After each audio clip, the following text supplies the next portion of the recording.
എന്തുകൊണ്ട് കുറെ വിഭാഗം മുസ്ലിങ്ങൾ അല്ലെങ്കിൽ മുസ്ലിം സംഘടനകൾ ഈ സൂംബ ഡാൻസിനെ എതിർത്തു? ഇതിന് സാംസ്കാരികമായ ചില അടിസ്ഥാനങ്ങളുണ്ട്. ലാറ്റിൻ അമേരിക്കൻ രാജ്യമാകുന്ന അർജന്റീനയിലാണ് ഇത് അവരുടെ സംസ്കാരത്തിന്റെ ഭാഗമായി വെള്ളത്തൂവാലകൾ ഇങ്ങനെ ചുരുട്ടി അങ്ങോട്ടും ഇങ്ങോട്ടും മിന്നിയിട്ട് ഈ സംഭവം തുടങ്ങുന്നത്.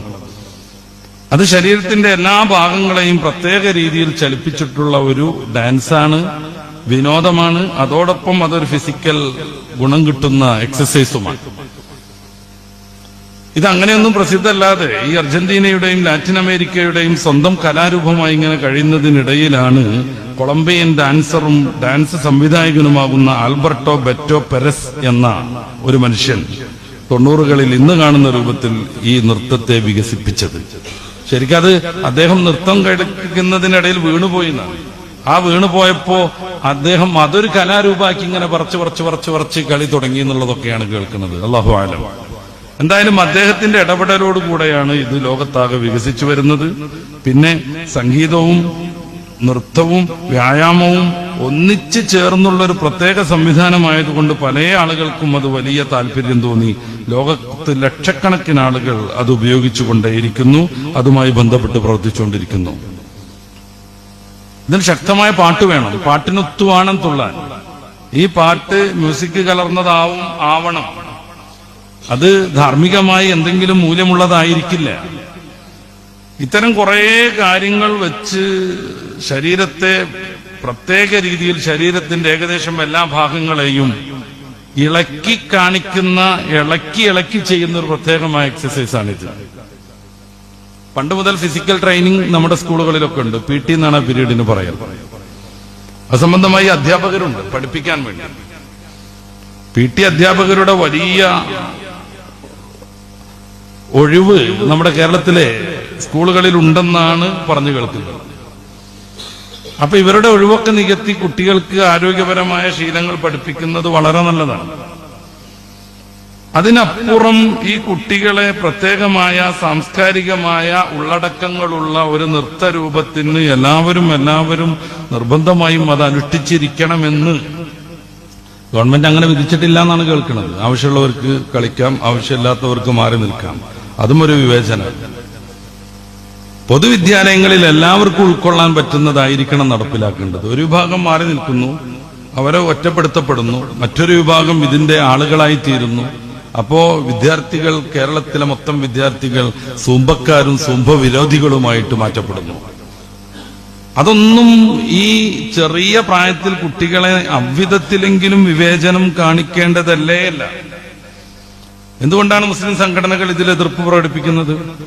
കുറെ കാര്യങ്ങൾ പറയാനുണ്ട്. ഒന്ന്, ഇത്തരം ഒരു സംഭവം സ്കൂളുകളിൽ നടപ്പിലാക്കുമ്പോൾ വ്യാപകമായ രീതിയിൽ ചർച്ച ചെയ്യേണ്ടതുണ്ടായിരുന്നു. അത് സംഭവിച്ചതേയില്ല. വ്യാപകമായ രീതിയിൽ ചർച്ച നടന്നാൽ അതിന്റെ ഗുണങ്ങളെക്കുറിച്ചും ദോഷങ്ങളെക്കുറിച്ചും നന്നായിട്ട് മനസ്സിലാക്കാൻ പറ്റും. ഏതാണ് കൂടുതൽ ഗുണപ്രദം എന്ന് ആലോചിക്കാൻ പറ്റും. അതുണ്ടായിട്ടില്ല. ഒരൊറ്റ വിജ്ഞാപനത്തിലൂടെ ഈ സംഭവം നടപ്പിലാക്കുന്നു എന്ന ഒരു തീരുമാനമാണ് ഉണ്ടായത്. രണ്ടാമതായി നമ്മൾ ആലോചിച്ചു നോക്കിയാൽ അധ്യാപകർ ബഹുമാനിതരാണെന്നും വിദ്യാർത്ഥികൾ അവരെ അനുകരിക്കുന്നവരും അവരെ അംഗീകരിക്കുന്നവരും ആദരിക്കുന്നവരുമാണെന്നാണ് ഇന്ത്യ, ഭാരതം ഇതുവരെയും ലോകത്തിന് പഠിപ്പിച്ചു കൊടുത്ത ഒരു ഗുരുശിഷ്യ മാതൃക. അതാണ് പഠനം മുന്നോട്ട് പോകാൻ ഏറ്റവും നല്ലത്. വിദ്യാർത്ഥികളും അധ്യാപകരും ഒരേ തലത്തിൽ ഒരേ രീതിയിലേക്ക് മുന്നോട്ട് പോവാണെങ്കിൽ ഈ ആദരവ്, ബഹുമാനം വിദ്യാർത്ഥിയുടെയും അധ്യാപകന്റെയും ഇടയിലുള്ള പ്രത്യേകമായ ചില ബന്ധങ്ങൾക്കൊക്കെ അത് വിഘാതം സൃഷ്ടിക്കും. അധ്യാപകരും വിദ്യാർത്ഥികളും ഒന്നിച്ചു ചേർന്ന് അവരുടെ ശരീരത്തിന്റെ എല്ലാ ഭാഗങ്ങളും ഇളക്കി കുലുക്കിക്കൊണ്ട് ചാടിക്കളിക്കുമ്പോൾ സ്വാഭാവികമായും ഗുരുശിഷ്യ ബന്ധം എന്ന രീതിയിൽ നിന്ന് മാറുകയും അതുകൊണ്ട് ഇതുവരെയും നമ്മൾ അനുഭവിച്ച് പരീക്ഷിച്ച് തെളിഞ്ഞ് നമ്മളൊക്കെ പലപ്പോഴും കണ്ടറിഞ്ഞ ആ ഒരു വലിയ ഗുണം ഇല്ലാതെയാകുകയും ചെയ്യും. രാവിലെ വന്നിട്ടാണ് ഈ ഡാൻസ് കളിക്കേണ്ടത്. രാവിലെ വന്ന് 10 മിനിറ്റോ 15 മിനിറ്റോ ഈ ഡാൻസ് തുള്ളിക്കളിച്ച് ചെയ്യുന്ന വിദ്യാർത്ഥി സ്വാഭാവികമായും വിയർത്തു കുളിക്കും. പ്രത്യേകിച്ച് നമ്മുടെ കേരള സാഹചര്യത്തിൽ പല സ്കൂളുകളിലും അത്യാവശ്യത്തിന് ഫാനുകൾ പോലും ഉണ്ടോ എന്ന് പരിശോധിക്കേണ്ടതുണ്ട്. ഈ വിയർത്തു കുളിച്ച കുട്ടി അങ്ങനെ ഒന്ന് ക്ലാസ്സിലിരിക്കുന്നു, വൈകുന്നേരം വരെയും അസ്വസ്ഥനായി പോകുന്നു. നമ്മൾ കുളിപ്പിച്ചാണ് കുട്ടികളെ സ്കൂളിലേക്ക് വിടുന്നത്. എന്തിന്? രാത്രി ഉറങ്ങിയതിന്റെ കുഴപ്പം മാറാൻ. അവരുടെ ശരീരം പല രീതിയിൽ വേർത്തും മറ്റും ഈ ശോചനീയമായിട്ടുണ്ടാവും, അതില്ലാതെയാവാൻ. നല്ല ഫ്രഷ് ശരീരത്തോടും മൈൻഡോടും കൂടെ ക്ലാസ്സിനെ സമീപിക്കാൻ. ഇത് അസാധ്യമായി തീരുന്നു. ഒരു ബെഞ്ചിൽ 6-7 കുട്ടികളിരിക്കും. ഇവരെല്ലാവരും സൂമ്പയും കളിച്ചിട്ട് വേർത്തു കുതിർന്നു വരും. എന്നിട്ട് അവർ ചേർന്ന് അങ്ങനെ ഇരിക്കുമ്പോ ഫംഗസ് സംബന്ധിയായ കുറെ പ്രശ്നങ്ങൾ ഉണ്ടാകും. ഏകദേശം ഉച്ചവരെയും ഇതിന്റെ അസഹ്യതയുണ്ടാകും. അതിനുശേഷം സ്വാഭാവികമായും വയർത്ത് ആ നനഞ്ഞുകൊണ്ടിരിക്കുന്ന അവസ്ഥയിലുണ്ടാകുന്ന മനുഷ്യന് സഹിക്കാൻ പറ്റാത്ത വിധം പല ആളുകളും പല രീതിയിലുള്ള സ്മെല്ല് പ്രകടിപ്പിച്ചുകൊണ്ടിരിക്കും, പുറത്തിറക്കിക്കൊണ്ടിരിക്കും. അത് എല്ലാവരും ഒരുപോലെ സഹിച്ചുകൊണ്ട് ഏകദേശം ഉച്ചവരെയും അതിന് ശേഷം വരെയുമുള്ള പീരീഡുകളിൽ അസ്വസ്ഥരായിരിക്കും ഈ കുട്ടികൾ. നമ്മൾ ആലോചിച്ച് നോക്കുക, അവരുടെ ഷൂ നനഞ്ഞിട്ടുണ്ടാവും, സോക്സ് നനഞ്ഞിട്ടുണ്ടാവും. ഈ അസ്വസ്ഥതയെ അവരെങ്ങനെയാണ് പ്രതികരിക്കുക? എനിക്ക് തോന്നുന്ന ഒരൊറ്റ മാർഗ്ഗമേ ഉള്ളൂ. സാധാരണ ഡ്രസ്സ് ഇട്ട് സ്കൂളിലേക്ക് വരണം, സൂംബ ഡാൻസ് ഒക്കെ കഴിയണം, എന്നിട്ട് വേർപ്പ് പറ്റുകളൊക്കെ 1/2 മണിക്കൂർ കാത്തു നിൽക്കണം, എന്നിട്ട് കുളിച്ച് വൃത്തിയാക്കി യൂണിഫോമൊക്കെ ധരിച്ചിട്ട് കുട്ടികൾ ക്ലാസ് കയറണം. ഇത് നമ്മുടെ കേരളത്തിൽ ഒരു നൂറ്റാണ്ട് കൊണ്ട് സാധ്യമാവുമെന്ന് നമുക്ക് തോന്നുന്നില്ല.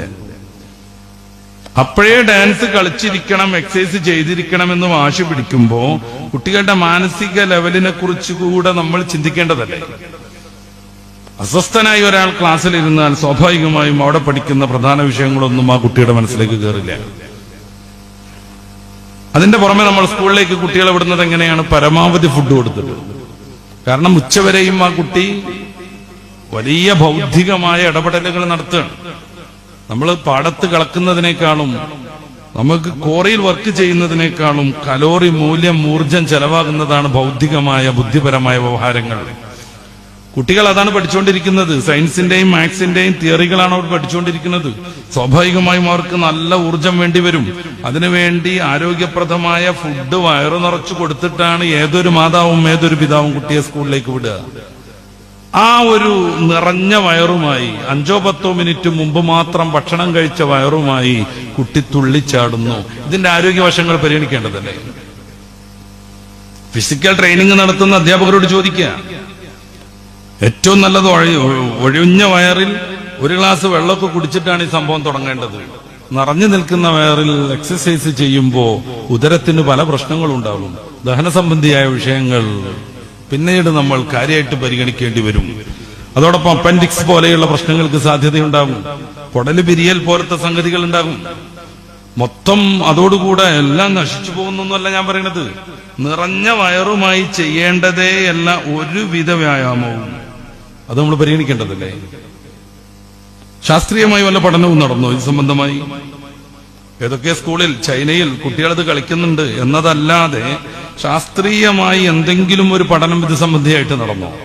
എന്നുവെച്ചാൽ ലഹരിയുടെ വിപത്തിൽ നിന്ന് കുട്ടികളെ മാറ്റാൻ ഈ ഒരു ലഹരിയിലേക്ക് അവരെ പ്രവേശിപ്പിച്ചാൽ മതി എന്ന് ഗവൺമെന്റ് പറയാതെ പറയുന്നു. ലഹരിയുടെ വിപത്തിൽ നിന്ന് കുട്ടികളെ മാറ്റാൻ ഈ സൂംബായുടെ ലഹരിയിലേക്ക് അവരെ മാറ്റിയാൽ മതി എന്ന്. ഇതൊക്കെ എത്രമേൽ അനൗചിത്യാണ്. ശാസ്ത്രീയമായി ഏതെങ്കിലും ഒരു പഠനം നടന്നോ ലഹരിയിൽ നിന്ന് മാറാൻ സൂംബ ഡാൻസ് ഉപകാരപ്രദമാണെന്ന്? ഇല്ല. എന്നാൽ ഡാൻസ് കളിക്കുന്നത് ലഹരിയുമായി ഏറ്റവും ബന്ധമുണ്ടെന്നതിന് 10-ലേറെ പഠനങ്ങളുണ്ട്. 10-ലേറെ പഠനങ്ങളുണ്ട്.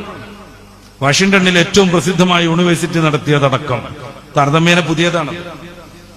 ഡാൻസുമായി ഇത്തരം നൃത്യങ്ങളുമായി ബന്ധപ്പെട്ട് പ്രവർത്തിക്കുന്നവരിൽ 20%-ലേറെയും നിർബന്ധമായും മയക്കുമരുന്നിന്റെ അഡിക്റ്റുകളായിരിക്കുമെന്നാണ് അവർ പറയുന്നത്. ഒന്നല്ല, 10-ലേറെ പഠനങ്ങളുണ്ട്. ഡാൻസ് ലഹരിയിൽ നിന്ന് മക്കളെ മാറ്റാനാണെങ്കിൽ ഈ ഡാൻസിലൂടെ തുള്ളിക്കളിയിലൂടെ ലഹരിയിലേക്ക് എത്തിച്ചേരുമെന്നതാണ് ഔദ്യോഗിക പഠനങ്ങൾ. പിന്നെ ഏതെങ്കിലും ഒന്നിലേക്ക് ശ്രദ്ധ മാറിയാൽ മറ്റേതങ്ങോട്ട് മാറിപ്പോകും എന്നതൊക്കെ എത്രമേൽ വിഡ്ഢിത്തമാണ്. നമ്മുടെ മലപ്പുറം ജില്ലയുടെ കാര്യം എടുക്കുക. എല്ലാ ചെറുപ്പക്കാരും വിദ്യാർത്ഥികളും ഫുട്ബോളിന്റെ അഡിക്റ്റുകളാണ്. എത്രത്തോളം? നമ്മുടെ മലപ്പുറം ജില്ലക്കാരൻ തന്നെയായ ഗോപിനാഥ് മുതുക്കാടൊക്കെ ഒരു പ്രാവശ്യം എഴുതിയത് മലപ്പുറത്തെ മക്കളുടെ പ്രാർത്ഥനയിൽ പോലും ഫുട്ബോളാണെന്നാണ്. പലപ്പോഴും നമുക്കത് ബോധ്യപ്പെടാറുണ്ട്. SSLC പരീക്ഷയുടെ 4 ദിവസം മുന്നേ പോലും മറച്ചുകെട്ടി വൈകുന്നേരത്തെ ഫുട്ബോൾ കളി കാണാൻ വേണ്ടി ആവേശം കാണിക്കുന്നവർ, എന്നിട്ട് മലപ്പുറം ജില്ലയിൽ നിന്ന് ലഹരി കേസുകൾ റിപ്പോർട്ട് ചെയ്യപ്പെടുന്നില്ലേ? മലപ്പുറം ജില്ലയിൽ നിന്ന് ലഹരി കേസുകൾ റിപ്പോർട്ട് ചെയ്യപ്പെടുന്നില്ലേ? പലപ്പോഴും കേസ് വർദ്ധിപ്പിക്കാനാണെന്നൊക്കെ വിമർശിക്കപ്പെടുന്നുണ്ടെങ്കിൽ പോലും എത്ര കേസുകൾ റിപ്പോർട്ട് ചെയ്യപ്പെടുന്നുണ്ട്? പ്രാദേശിക ഫുട്ബോൾ താരങ്ങൾ ആരെങ്കിലും ലഹരിയിൽ നിന്ന് മാറി നിൽക്കുന്നുണ്ടോ? ഫുട്ബോൾ കളിക്കുന്നു എന്നതുകൊണ്ട് മാത്രം അവിടെ മതപരമായ വിലക്കുകൾ കൊണ്ട് അവർ മാറി നിൽക്കുന്നുണ്ടാവും.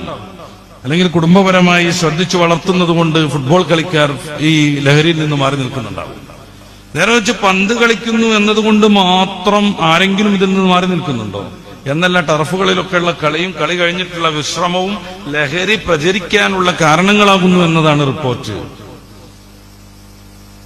ശരീരവും ആരോഗ്യവും ശ്രദ്ധാപൂർവം കൊണ്ടു നടക്കുന്ന സിനിമാ താരങ്ങൾ എന്തിനാണ്? അവർക്ക് ആ ഒരു പ്രൊഫഷനിൽ പിടിച്ചു നിൽക്കണം. അതിന് ആരോഗ്യം വേണം, സൗന്ദര്യം വേണം. അതിനുള്ള എല്ലാ ട്രീറ്റ്മെന്റും നടത്തിക്കൊണ്ടിരിക്കും അവർ. എത്രമേൽ ശ്രദ്ധിക്കുന്നവർ സിനിമക്കാര്യം.